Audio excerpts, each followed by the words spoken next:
afternoon, people. I'm Natasha, your natural cook, coming to you from Mississippi. I'm bringing a recipe today. This is called Mississippi Succotash. At least that's what I call it. Because it's a simple recipe that you don't have to run out and grab a bunch of things. It's things that you already probably have in your pantry, your cupboard. So you just won't be out of a lot of money. But I know ground beef is expensive right now in a lot of places. It's expensive all over, but hopefully prices will go back to normal soon. We pray. So I have my ground beef here. I have garlic powder, garlic salt. Of course, that's optional. These are optional things. You can just do it with black pepper. Black pepper and salt. But I use garlic powder, garlic salt. I use onion. And if you hear noise in the background, I don't want to hide anything because I want to be very transparent. I caregive for my adult sister who has autism. So if you hear noises in the background, don't be concerned. It's just my sister Kim in the background, making sounds as some people with autism do. So don't be alarmed. Okay, no one's in danger. Here's my onion. With that being said, I can continue so I don't have to start my video over, concerned with what people are thinking. But here's my onion. I just have a yellow onion here. Now I like whole kernel corn, not creamy corn, but you want the corn that's without the creaminess to it, and you just drain some of this off. I like you can cut up a lot of vegetables. If you don't feel like cutting up a lot of vegetables, I would recommend a can of mixed vegetables. A can of mixed vegetables to put into your succotash. I also like parsley flakes. Yes, parsley flakes. Maybe it's an African American thing, but we love to see parsley floating around and things. And, if you have some spare potatoes, succotash is basically just whatever you have left over in the refrigerator and you're trying to just do a stretch a meal or get rid of something before it starts sprouting roots, which we know potatoes do. So I had a few little potatoes left over from something else. I was making chuck roast or, some pot roast. And I had some left over. And then you might just want to use your tomato. You want it, you can only keep a tomato so long. Thought I was going to cook some hamburgers that week. And this tomato's been sitting around a little bit longer. So, you don't want store-bought tomatoes. Can't keep tomatoes out of the garden. And a lot of people are like, oh, it's not organic. No, I'm sure it's not organic. It came from the grocery store, okay? I have this right here. I love to use this. It's like made for rotel, but it's diced tomatoes and green chilies in it. It just has a great taste. And it goes well with spaghetti, too. I don't know, but I love to put that in there. And then, of course, your black pepper. And depending on your ratio of how much meat you use, you can judge how many cans of corn you're gonna need or how many cans of this you're gonna need. But with that being said, let's just get started here, okay? I'm going to, of course, you're gonna cut your onion up. I just use about half this yellow onion. I got my green bowl here. So I'm using half of this onion. So I've set the other half aside here. Peel the feathering off.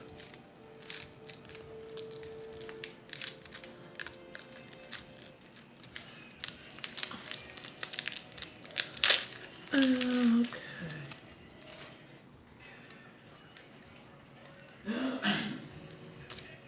So there, I'm gonna, and you don't have to, here's the great thing about succotash, people. You do not have to, see there? You do not have to sit there and dice and like I'm trying to make it. Succotash does not have to be pretty. You know, you're just cutting your onion. You know, if you want to take it and you want to, you know, go like this. You know, you want to just be all fancy with it. Yeah, you can be fancy with it if you want to. But basically, hey, it's onion. You're cooking it for family. It's just, I find it to be a comfort food, a go-to. And it's very filling. And it's great in the middle of the night. You know, when you want that, for me, if you get hungry later on and you just want to eat a little bit of something, you know, for me, I'm a Trekkie while I watch sci-fi or something like that.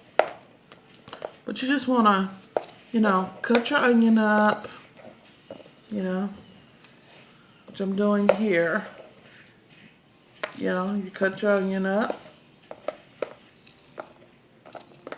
Got your onion in your bowl. Make sure it's enough to go around in your recipe because I love onion.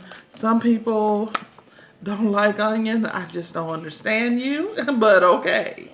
Some people, you know, you can leave the onion out if you're one of those people who just does not like onion.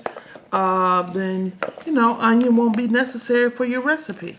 You just leave that out, you know. It's very easy to do. Some people like onion and some people don't, but it's really, onion is good for you. I don't care what anybody says. I said I was going to use half onion, but I lied. I'm going to use this whole onion.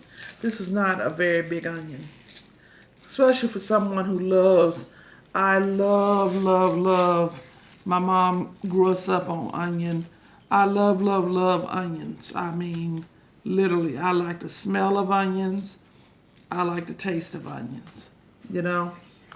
Onion to me is a must in basically any recipe.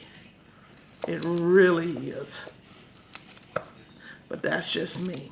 So, you know, don't crucify me in the comments about, oh God, all that onion, all that red meat. Oh God, no wonder Mississippi has such high heart rate. Well, you know, I don't eat ground beef all the time. So, then on top of that, my phone is ringing.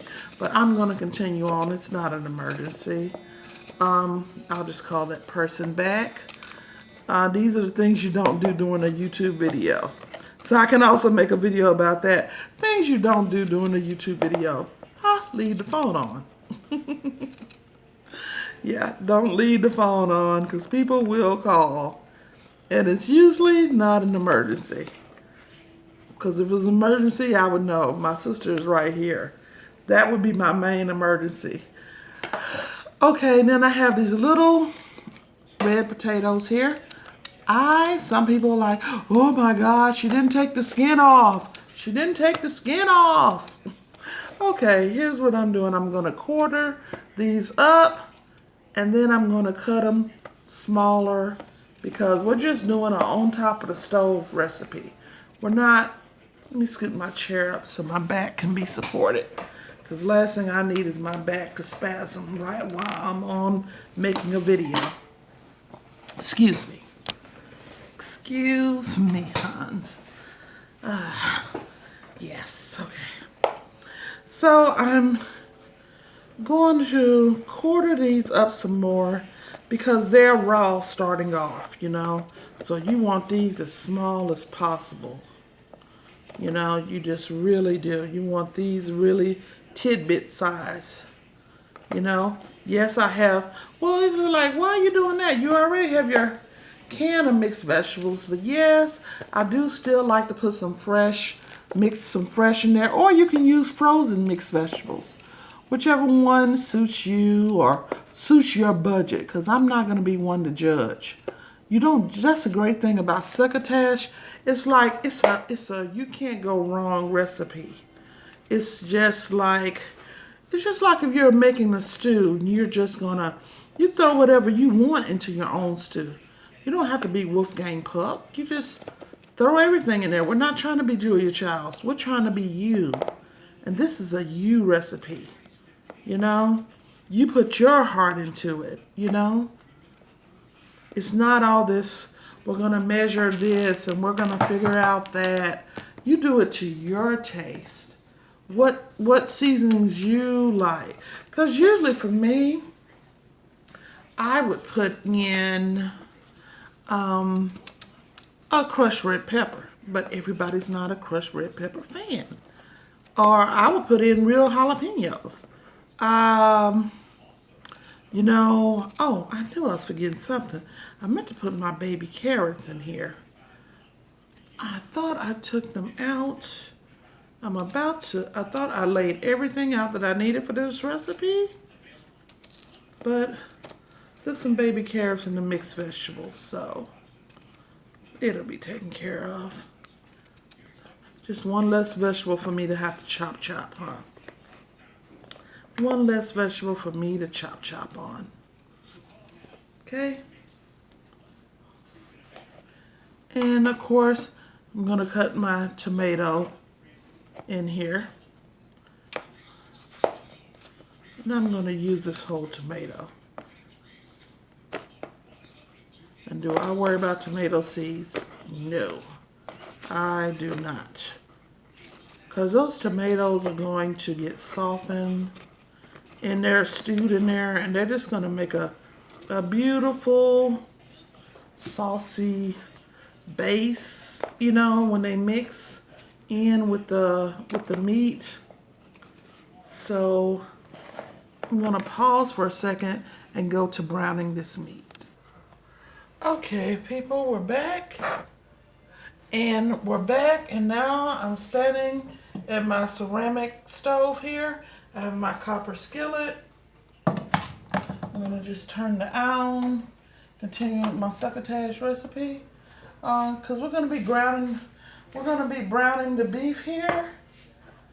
I've already drained my cans, already drained them. Well, you don't want to really drain the diced tomatoes. Don't drain those, but I drained the mixed vegetables and the corn, of course.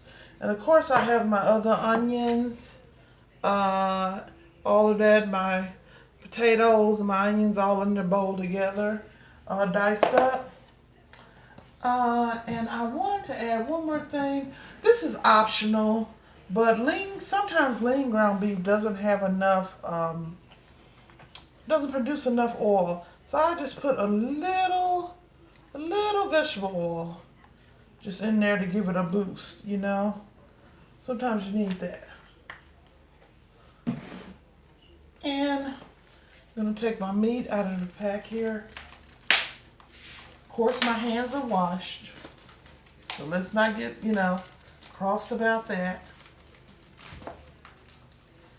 I'll just take half of this side here. Leave the other half for another day.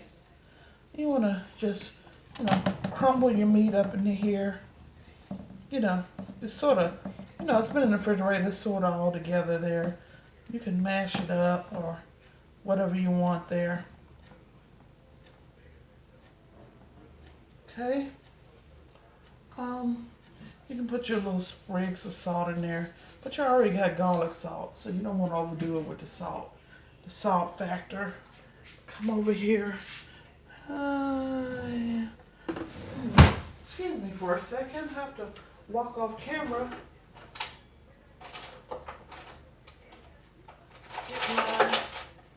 Get my plastic spatula. Sorry about that. I had to walk out of sight to get my spatula. And we're heating here.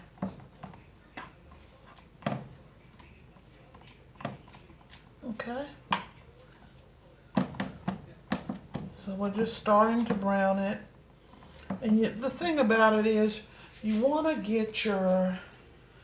make sure, of course, that you get your meat all the way done here, you know. That is the one thing you definitely want to make sure of. in this universe. But meanwhile, I'll just season it. I love pepper. Maybe other people are like, oh God, she's going heavy, because I got this side open. I love pepper. Okay, I love my seasonings. Okay, I'm gonna go and put my parsley in here. Just as much as I want, because it just looks pretty, you know? I love parsley. Just to your taste. I'm gonna go light on my garlic salt, because after all, it's salty. And then I have garlic powder. So I'm gonna put that in there as well. Okay?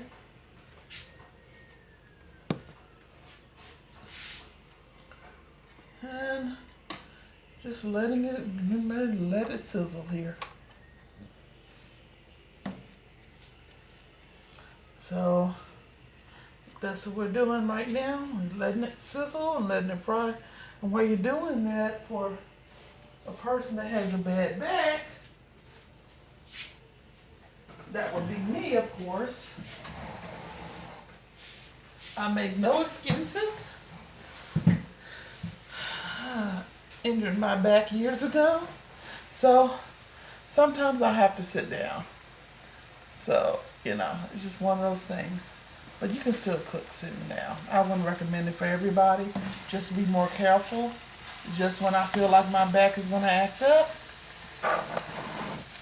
it's something that I do. Okay? Call me the lazy cook if you want, but you'll know if you've ever had a back problem that sometimes you have to do what you have to do to get the job done. Okay? So this is browning beautifully. It really is. Very pretty. I'll show you there. There we go. Yeah, it's browning. Let me put it back down on this ceramic. I call this ceramic stovetop. I call it high maintenance because, yes, there's pluses to it, but if I had my choice, I would not have a ceramic stovetop. Oh yeah, you gotta make sure you can't really put your cast iron skillet on it like you want to. I just want a heavy duty stove, Not my choice. The builders put it in here and that's what I went with. I guess I wasn't thinking. But my mom and I call it the high maintenance stove. Yeah, sure, you don't have to clean it because food doesn't fall in between the eyes, but my God, it's gotta be, use this so it doesn't scratch and all that stuff. I just want to at the end of the day, I just want to put a skillet on a stove and cook, okay? You're not trying to massage your stove top, but that's what it is when you get a ceramic stove top, okay?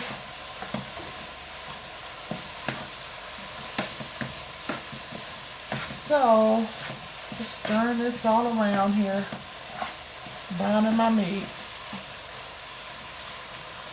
and stay tuned.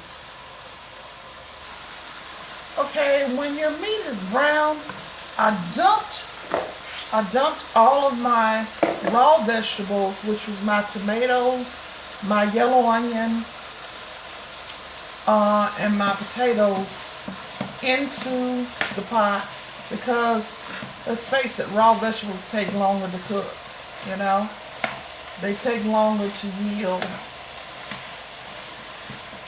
And that's why you want to dice them as small as you can, but you can let the tomatoes, they just wilt under the pressure of the steam.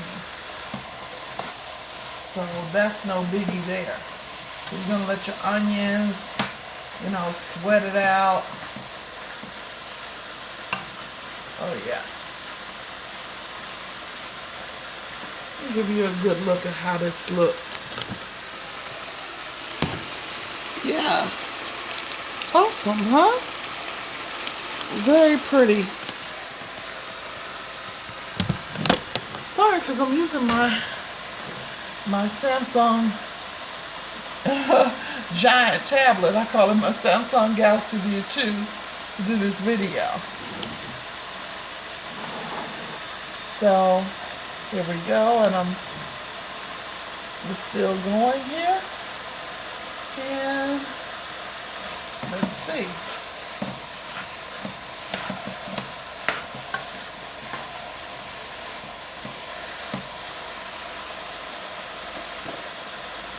Then there's a certain point, since this is brown, we're going to turn it down. I'm going to turn it down over medium heat. And now I'm going to add my drained corn. Yeah. So I'm going to pour this in here. Now let's get all of that corn out of there. Let's get all of it. Because there are people starving in other countries. I don't like to leave anything in my hands. I'm going to think about that and pour for my mixed vegetables. That's the mixed vegetables that have more potatoes and carrots and you know, the green beans in it. And yeah, even the sweet peas. So it's everything is going into this Mississippi Succotash, as I told you before. It's just whatever vegetable you like best. Put some more corn in there.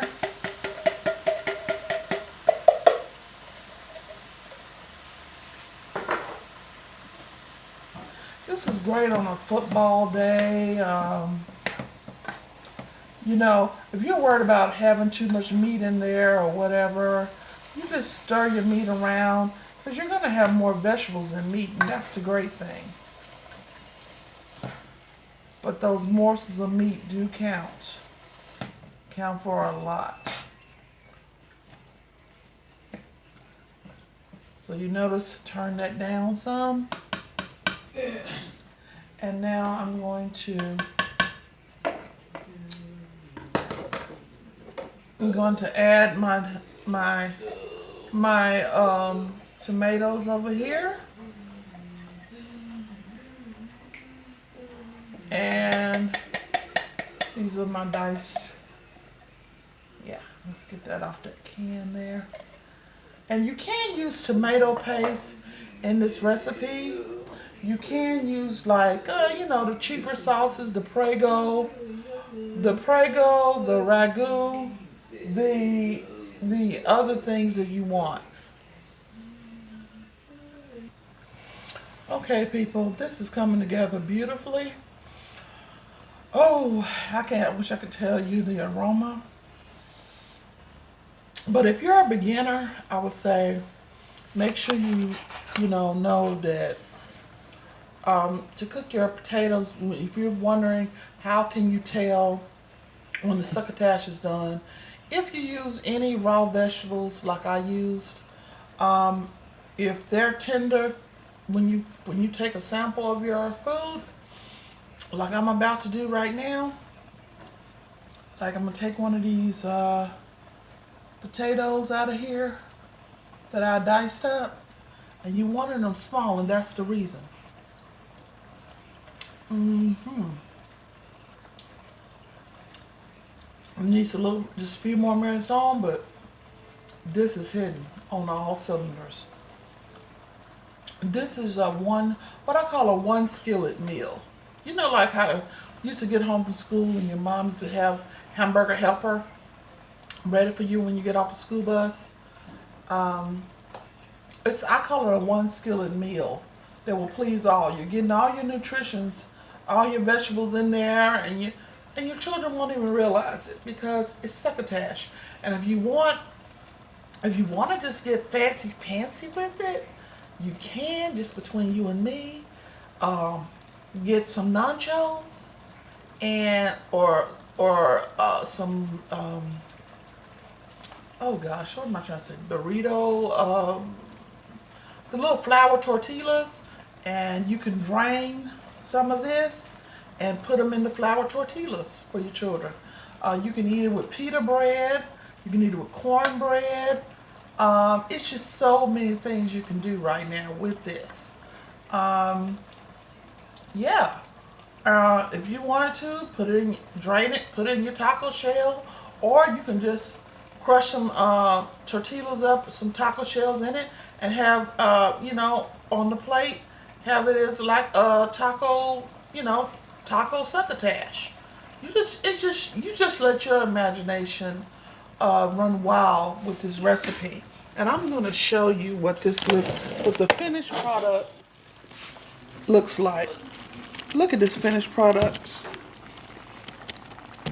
Hold on. There we go. Yeah.